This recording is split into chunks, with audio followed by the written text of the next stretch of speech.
Io in 30 anni non ho mai visto un aumento di richiesta di accoglimento in struttura come in questo periodo, ma è naturale, sarà sempre peggio. 2000 ultra novantenni ogni anno in Veneto, 4 milioni e 800 mila anziani ultra ottantenni in Italia che nel 2050 saranno 8 milioni.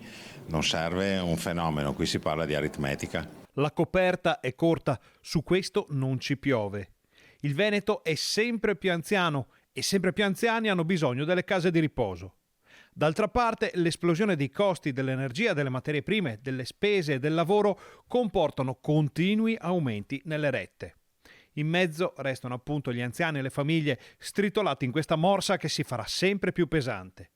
Eppure ci sono strutture che contengono le rette anche in questa fase così complicata. Oggi, quando vediamo strutture che contengono l'aumento di 1, 2, massimo 3 euro, dobbiamo pensare che quei bilanci sono bilanci di grande responsabilità sociale, perché l'aumento reale è di 5-6 euro al giorno. Cosa si può fare per risolvere ora questa situazione o almeno mitigarne gli effetti negativi? La Regione, come si è visto, in minima parte ha fatto la sua parte. Il vero problema è che sul tema anziani questo argomento deve entrare prepotentemente nell'agenda di governo.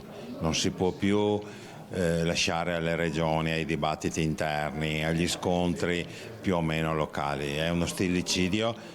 Gli anziani devono essere, soprattutto la non autosufficienza, deve entrare nell'agenda di governo. Dalle case di riposo arriva un appello alla politica veneta perché ci si prenda in carico finalmente un problema ormai di dimensioni sociali. Io spero vivamente che i presidenti delle regioni, i consiglieri regionali e gli assessori alzino i toni nei confronti del governo, perché così non si può andare avanti.